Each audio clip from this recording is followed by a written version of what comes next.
Irama Live Talk, Irama Live Talk. Setia Irama FM, selamat pagi, kembali lagi di Irama FM di Irama Live Talk. Hari ini seperti biasa, hari Sabtu, tepat tertanggal 27 Juni 2020. Bersama dokter kandungan kita, ada Dokter Derajat. Gimana kabar dan gimana dengan corona ini, Dok? Alhamdulillah baik-baik saja selama ini, tidak ada masalah. Alhamdulillah. Ya. Tapi kalau seperti tadi persalinan, apakah harus dengan APD, harus dengan kelengkapan atau tidak, Dok? Iya, harus seperti itu karena memang sudah ada protapnya ya. Jadi protapnya harus APD ya, paling enggak APD level 2 lah ya. Jadi seperti itu. Tapi sebetulnya kalau untuk persalinan kita masing-masing kan punya cara yang ya lebih dimaksimalkan. Misalnya dengan di screening terlebih dahulu ya. Maksudnya di screening itu dari awal kita sudah mengadakan wawancara ya. Wawancara dengan mengorek keterangan sedetail mungkin dari baik pasien maupun yang mengantar, seperti itu. Jadi di depan sudah ditanya-tanya mengenai kapan terakhir bepergian di tempat yang ya mungkin zona merah atau yang di bawahnya. Kemudian itu perlu kejujuran memang. Betul. Dan kita menggunakan lembar kejujuran. Jadi si pemberi keterangan tadi harus tanda tangan di atas kertas hitam di atas putih ya.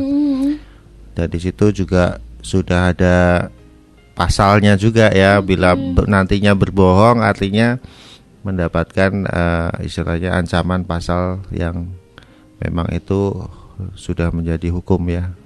Begitu. Oke, dan ini juga sempat nih, Dok, baca-baca ataupun melihat di sosial media, kemudian banyak sekali yang harus rapid test dulu sebelum proses persalinan. Itu gimana, Dok? Apakah harus wajib atau memang sudah prosedurnya seperti itu untuk sekarang? Itu tergantung dari rumah sakit. Sebetulnya kalau memang dirasa itu sudah menjadi protap resmi ya, protap resmi, kita akan jalankan. Ya, memang akan jalankan. Tapi sejauh ini alhamdulillah tidak ada masalah. Kalau misalnya dengan rapid test itu bisa kita jalankan kalau memang itu sudah menjadi protapnya, karena itu menjadi kita lebih aware ya, artinya lebih waspada dari awal, walaupun sebelumnya sudah ada wawancara dan mengorek keterangan asal muasal dari daerah-daerah yang menjadi pandemi zona merah misalnya, seperti itu. Rapid test ini mungkin memang ada plus minusnya ya, Mbak ya. Karena kadang-kadang didapatkan hasil yang mungkin harus diulang ya, diulang positif, istilahnya positif palsu begitu ya. Memang untuk lebih jelasnya itu dengan pemeriksaan swab PCR ya.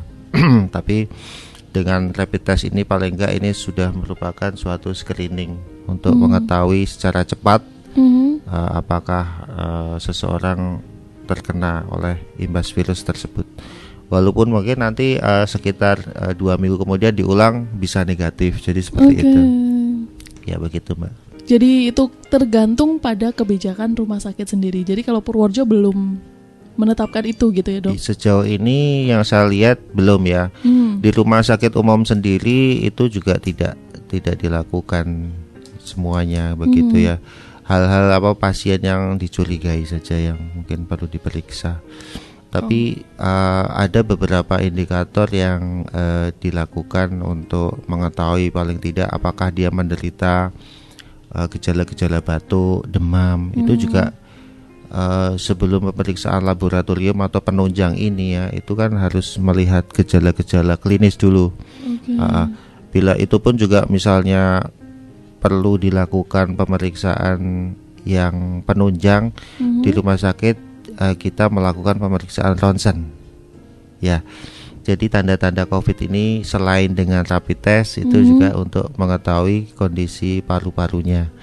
Apakah ada gambaran perubahan corak paru akibat infeksi virus ini? Itu juga bisa dilakukan begitu. Oke, jadi tetap berhati-hati karena memang virus ini lumayan sangat berbahaya, atau bukan lumayan lagi, memang berbahaya sekali gitu. Iya, Dok. berbahaya. Walaupun ya kita tetap waspada karena ini tergantung penyebarannya sih, Mbak. Jadi kalau yang sekarang memang lagi banyak itu di Jawa Timur ya. Betul. Ya ini kita jaga supaya Jawa Tengah khususnya Purworejo itu tidak seperti yang di Jawa Timur itu ya. Itu banyak yang terkena di sana.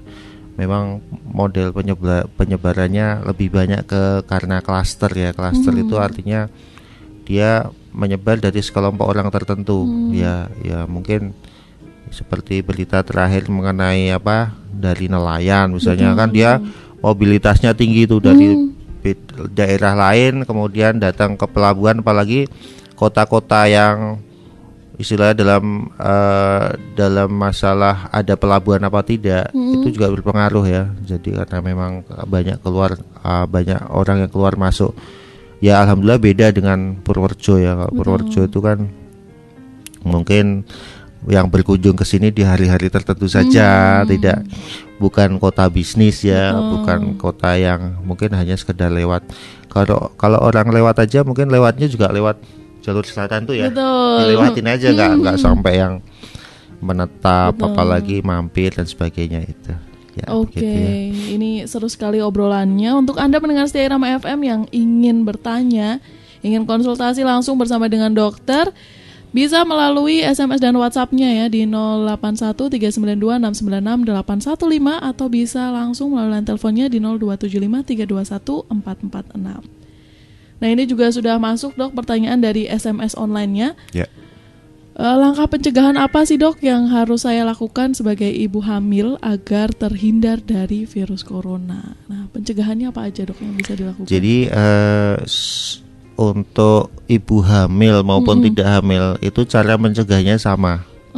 Sama. Karena kita mencegah tidak terkena itu kan itu suatu mekanisme penularan ya. Jadi mekanisme penularan tuh nggak ada bedanya antara ibu hamil dan tidak ya, betul nggak? Jadi seperti itu. Jadi kalau untuk pencegahan sama seperti yang secara umum ya, ya kita harus menggunakan masker, kemudian menjaga jarak dengan orang lain. Bukan social distancing lagi, physical distancing. Jadi kita sebagai pribadi, fisik pribadi itu menjaga jarak dengan orang, apalagi sekumpulan orang yang banyak gitu ya. Saya beberapa waktu yang lalu pernah melihat ya, ada sebuah ATM ya, salah satu bank swasta. Di situ kan kalau ATM kadang satu ruangan itu ada 2 apa 3 ATM ya. Itu masuk semua. Nah, dalam arti yang ngantri pun juga masuk di situ. Lah itu sebetulnya pihak dari bank atau yang punya ATM itu harus memiliki mekanisme supaya membantu supaya terjadi physical distancing tadi. Jadi istilah Jawanya kayak ojo sampai uyu-uyuan lah. Begitu. Apalagi termasuk di pasar itu ya, itu salah satu pencegahan ya. Kenapa? Karena kita tahu bahwa penyebaran itu berasal dari droplet dari mungkin percikan air liur dari hidung, atau mungkin sekedar udara yang terhembus dari orang yang batuk ya. Dari orang batuk yang di dekat kita gitu, paling enggak ada jarak sekitar 2 meter atau lebih ya. Jadi seperti itu. Nah kemudian selain menjaga jarak tadi dengan masker, kemudian juga nah ini yang penting untuk ibu hamil dan kita juga yang tidak hamil, kebiasaan jangan sampai menyentuh muka dengan tangan sendiri. Iya. Jadi kita kan sering kalau ya refleks itu ya, hidung gatel diucek-ucek, mata gatel juga diucek-ucek. Kemudian mulut juga ya, mulut diusap dengan tangan gitu ya. itu tolong selama musim COVID ini itu dijauhkan dari kebiasaan itu. Oke. Iya, dijauhkan karena bagaimanapun tangan kita adalah media yang mudah sekali membawa sesuatu yang melekat dari bekas kita memegang. Di mana kita memegang, padahal kita kan tangan untuk pegang macam-macam yang Betul. notabene itu tuh di tempat umum ya. Contoh misalnya ya tadi kembali ke ATM, kita habis masuk ke ruang ATM aja pegang pintu tuh. Betul. Pintu itu udah kepegang oleh orang lain.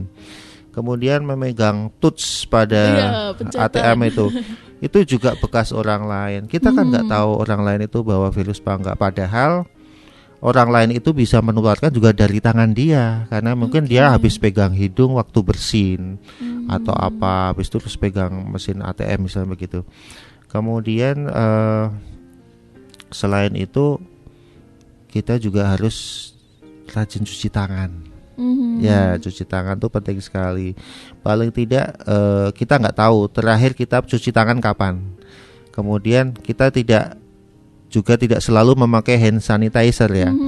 Minimal kalau nggak ada air ya bolehlah. Sementara misalnya habis dari pegang pintu ATM, kita harus sedia misalnya di kendaraan atau di mobil itu hand sanitizer. Paling enggak itu untuk mencegah sebelum cuci tangan. Betul. Nah, jadi hand sanitizer itu bahan yang menggunakan alkohol. Paling enggak alkohol 70%. Virus akan mati bila terkena alkohol tersebut. Karena apa? Karena virus itu memakai media lemak untuk berpindah, ya. Contoh misalnya dia berada di tangan seorang penderita terus berpindah ke tangan kita. Itu sebetulnya ada medianya walaupun kecil sekali, kan virus kecil sekali yaitu lemak. Nah, bila mana medianya itu lemak itu terkena alkohol, kita tahu kalau ada lemak dikasih alkohol apa yang terjadi? Lumer.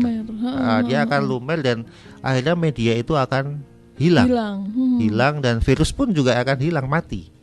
Dia tanpa ada media. Sehingga hand sanitizer itu sangat membantu. Apalagi kalau misalnya kita ingat-ingat merasa bahwa yang bersentuhan dengan lingkungan sekitar itu cuma tangan, telapak tangan. Iya, betul. Makanya telapak tangan kita kasih hand sanitizer itu sudah menghilangkan lumayan.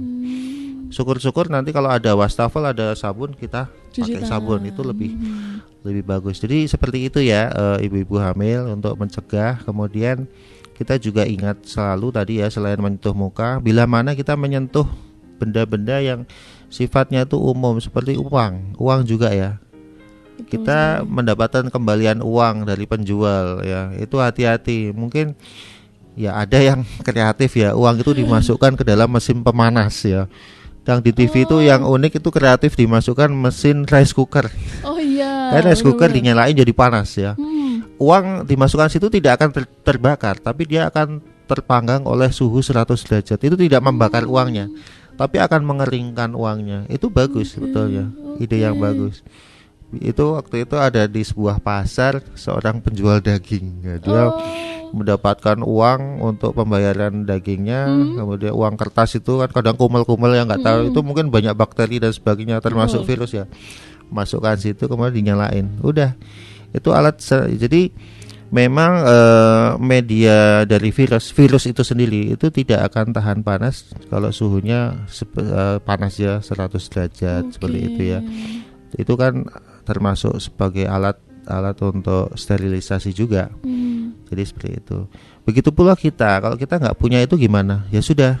Kalau saya punya cara sendiri. Misalnya dapat kembalian itu kita masukkan ke suatu tempat. Misalnya saya bawa mobil, mobil disediain kotak lah gitu ya. Begitu dapat kembalian masukkan situ dulu. Jangan dimasukkan baju, apalagi masukkan dompet, apalagi dipegang-pegang gitu ya. Nah setelah kita pegang uang itu, masukkan kotak itu, didiamkan aja, jangan diambil-ambil lagi dalam waktu beberapa hari. Dan tangan kita langsung hand sanitizer sebelum kita cuci tangan begitu. Itu sangat membantu. Coba bayangkan ya Mbak Amel. Jadi kalau misalnya kita habis dari pergi, apalagi pegang ini, pegang itu, pegang uang, tidak pakai hand sanitizer, tidak cuci tangan.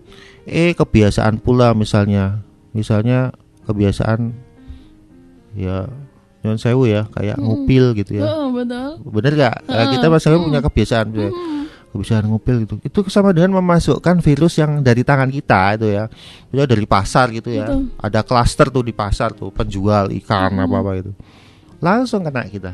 Iya benar. Semudah Jelas itu, sekali gitu, itu. Dok. Makanya kita harus tahu mekanisme penularan dari si virus ini. Kalau kita tahu, insya Allah kita tidak akan tertular. Oke, jadi Gitu. untuk ibu hamil Iya, maupun jadi tidak, kita harus tahu itu, jangan terus mikirnya takdir dan tidak takdir gitu ya. Yang dipikirkan ya takdir memang, tapi Betul. usaha itu kita tahu.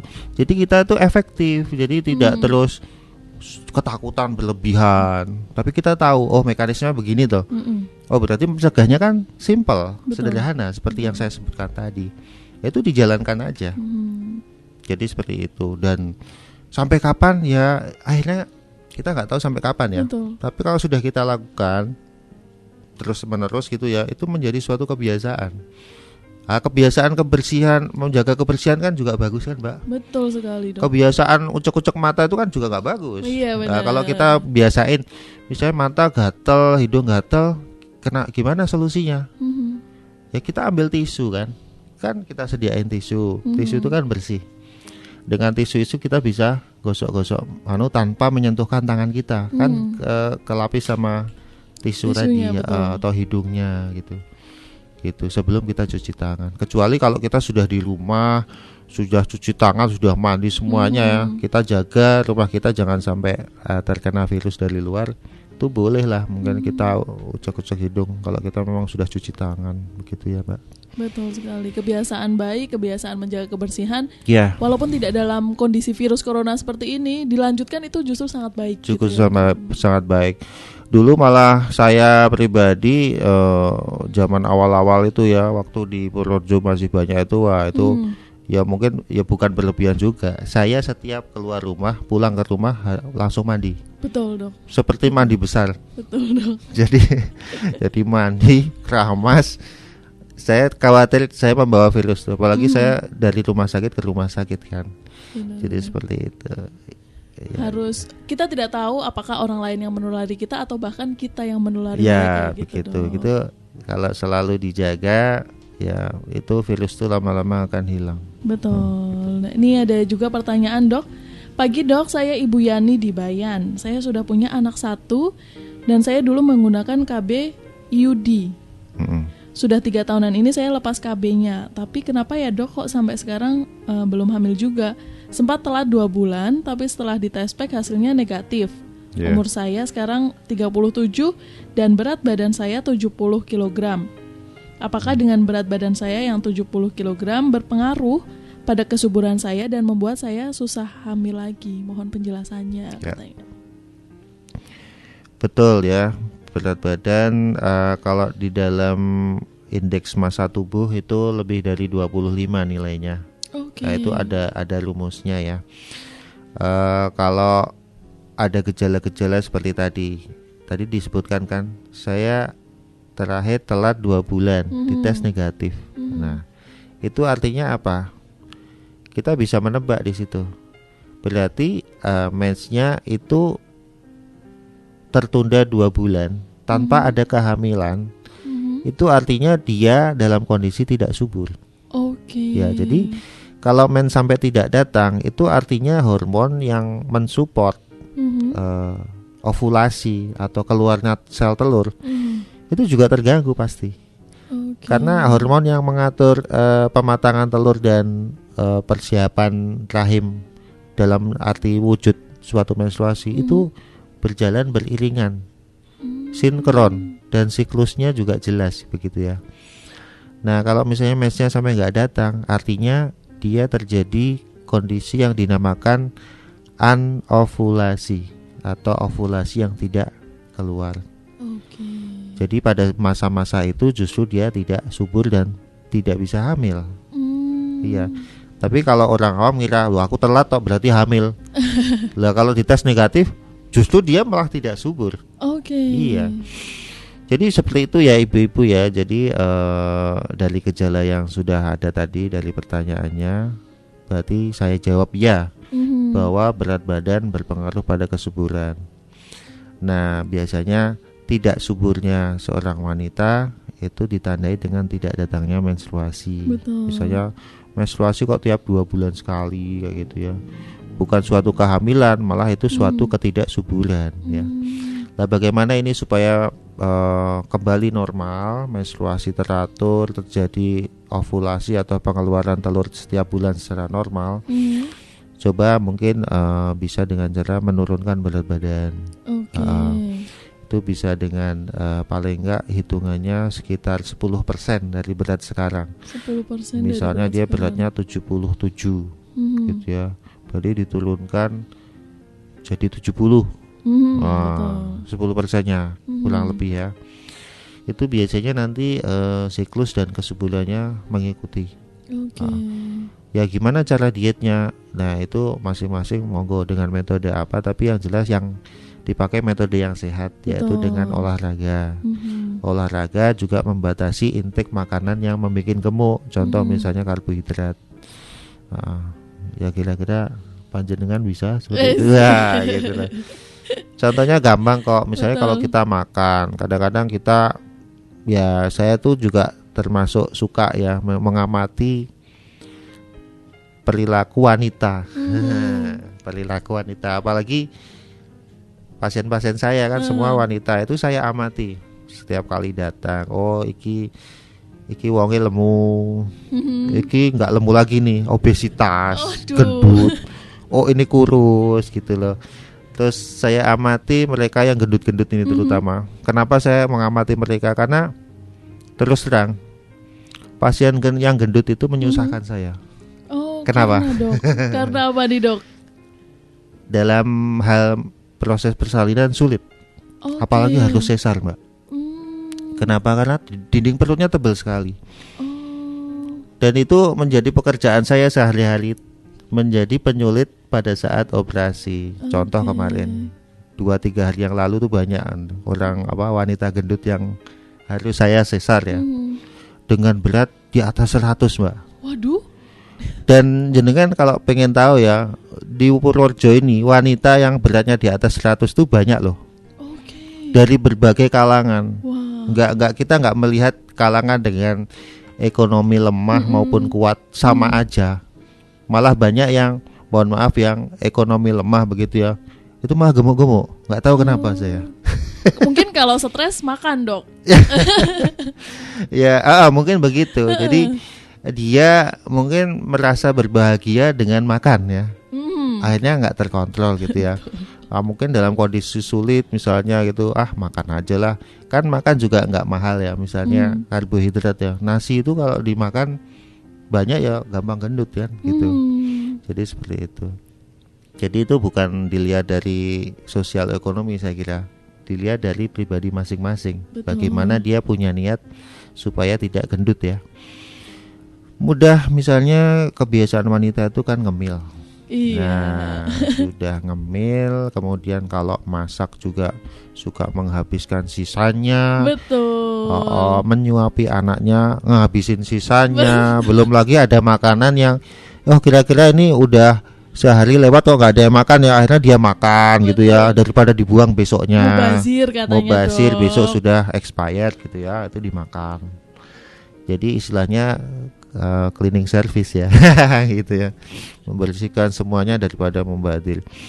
Nah bagi ibu-ibu yang seperti itu ya, bagi yang belum punya anak atau yang pengen nambah momongan nanti, itu hal-hal yang bisa merugikan juga, menurunkan kesuburan. Selain juga ya bentuk tubuhnya jadi jadi berubah ya. Dulu langsing seksi, sekarang kok nggak ada bentuknya kayak gitu ya. Jadi seperti itu ya. Itu salah satu contoh mbak. Bisa terjawab ya berarti pertanyaan bisa tadi? Terjawab. Terima kasih ini dari Bayan. Terima kasih sudah bergabung dan bertanya. Nah ini dokter tadi menyinggung tentang operasi sesar. Ini juga ada pertanyaan menyinggung sesar dan virus corona dok. Kalau misal ada seorang ibu hamil yang dia ada kemungkinan besar terjangkit virus corona, apakah disarankan untuk sesar atau tidak? Ini pertanyaan dari Sari di Kaliboto. Ya. Kalau sesar dengan hubungan dengan corona ya, itu semua masih terkait dengan indikasi secara obstetri atau secara kebidanan. Bukan semua yang virus corona itu harus disesar, itu kan nggak ada kaitannya. Karena proses persalinan bukan karena ada corona dan tidak, tapi karena ada indikasi nggak untuk disesar. Itu kembali ke situ, kembali ke intinya. Virus corona itu kebetulan dia terkena corona, misalnya dia dalam kondisi sungsang gitu ya, sungsang harus sesar. Kebetulan dia juga terkena corona, nah itu memang harus disesar. Bukan terus sesarnya karena corona, bukan ya. Orang mau lahiran normal, kemudian kena corona, apa harus disesar? Ya tidak, ya tetap lahiran normal. Nah yang jadi masalah bagaimana penolong maupun persiapan pasien dalam kondisi terkena virus itu. Ya, yang jelas ya seperti protap yang sudah beredar ya. Kita menolong pasien baik terduga corona maupun sudah corona itu dengan APD level yang paling tinggi. Hazmat itu loh level 3 ya. Dan itu pun juga kita harus melihat fasilitas yang ada di rumah sakit, Mbak. Kalau fasilitas rumah sakit tidak mendukung, kita rujuk ke tempat yang fasilitasnya lengkap. Kalau nggak salah RSUD mempunyai protap itu untuk merujuk langsung ke Rumah Sakit Sarjito. Karena dengan penderita positif corona dengan tindakan mungkin itu kurang bisa difasilitasi ya. Jadi kita kerjasama dengan Rumah Sakit Sarjito. Di sana udah ada tim gugus tugas COVID sejak dari depan UGD sampai belakang. Ada prosedurnya dan beberapa kita sudah pernah ngirim ya ke sana. Tapi kita harus konfirmasi dulu baru dikirim pasiennya. Jadi selama ini kita tidak terus ada positif virus corona disesar gitu ya. Yang sudah terjadi di sini itu belum ada. Karena kita langsung rujuk untuk tindakan operasinya. Lebih amannya gitu ya Dok, dengan peralatan yang lebih lengkap. Iya. Karena apa? Karena nanti dalam hal tindakan maupun pengobatan selanjutnya, pemberian antivirus dan sebagainya itu lebih lengkap di sana, Mbak. Oke, jadi begitu ya Mbak Sari ini di Kalibotong yang sudah bertanya, terima kasih sekali. Semoga juga mewakili penanya-penanya yang lain. Ini mungkin pertanyaan terakhir pada pagi hari ini, Dok. Ya. Ini ada penanya, dia mungkin mewakili istrinya. Ini ada Iwan di Boto Purworejo menanyakan, Dok, saya tinggal bersama dengan mertua saya. Istri saya dulu tidak terlalu gemuk, tapi sekarang begitu hamil dia naiknya berkali-kali lipat. Karena ibunya memang menuntut untuk makan 2 kali porsi. Karena menurut beliau ini dia sedang hamil dan harus memberikan makan untuk 2 tubuh gitu ya kan. Jadi hamil berbadan 2 gitu. Nah ini gimana ya Dok solusinya? Karena istri saya juga sedikit nggak kuat kalau makan banyak. Nah ini tapi karena takut dengan orang tua gitu Dok, akhirnya mau tidak mau gitu. Ya kembali ya mengenai masalah mitos ya, apalagi yang mitos tersebut itu orang tua kita sendiri atau nenek kita atau orang yang dihormati lebih tua dari kita mengatakan, loh mereka kan mungkin merasa sudah berpengalaman gitu ya. Ya memang suatu ilmu kadang-kadang dibawa dengan orang yang sudah berpengalaman, tapi tidak semuanya seperti itu. Karena ilmu itu memang ada melalui suatu percobaan, riset dan sebagainya. Nah kita kembali ke pertanyaan tadi, apakah risetnya membuktikan bahwa ibu hamil tuh harus makan 2 porsi untuk memberi makan 2 orang gitu ya. Lah sekarang begini, di logika aja udah bisa ditebak kok. Emangnya bayi yang masih di dalam kandungan itu porsinya sama seperti kita? Itu satu. Iya benar. Apakah bayi itu memang asupan yang harus dibutuhkan itu sama dengan 1 piring makan, jatah 1 piring makan? Kan enggak juga kan? Benar. Jadi seperti itu ya. Jadi begini, konsumsi makanan itu tetap ya untuk 1 orang saja. Tapi plus gitu loh. Plusnya itu apa? Suplemen. Bukan makanan. Nah, kalau kita makan itu kan artinya kita tidak tahu takaran. Misalnya ibu hamil harus mendapatkan asupan karbohidrat sekian. Tapi dengan suplemen kita tahu, karena kita kan jelas ya ibu hamil yang dibutuhkan apa, bukan karbohidrat sebetulnya, zat besi, kalsium, bahkan sekarang DHA itu ya. Kemudian juga vitamin-vitamin dan mineral yang lain ya. Bukan makanan utuh yang dari piring beserta isinya itu. Betul. Itu kan nggak tahu kadarnya. Apalagi kita kan orang awam taunya makanan tuh ya nasi gitu ya. Padahal nasi itu karbohidrat, begitu ya. Belum makan nasi berarti tandanya belum makan. Nah gitu. Jadi yang zat-zat yang dibutuhkan oleh bayi untuk pertumbuhannya itu tidak semata-mata nasi atau apa ya. Makanya 2 piring tadi itu ya.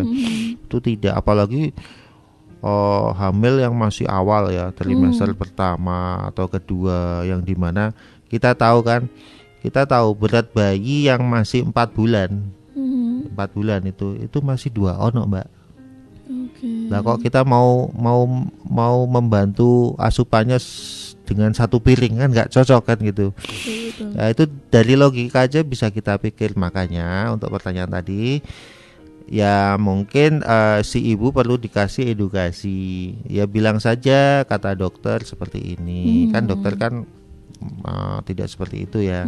Jadi ngasih tidak harus 2 piring, tapi makan tetap seperti biasa, 4 sehat 5 sempurna. Kemudian juga dalam 1 hari itu mengkonsumsi suplemen yang diberikan oleh dokter yang isinya zat besi, kalsium, vitamin, mineral, juga DHA. Jadi seperti itu.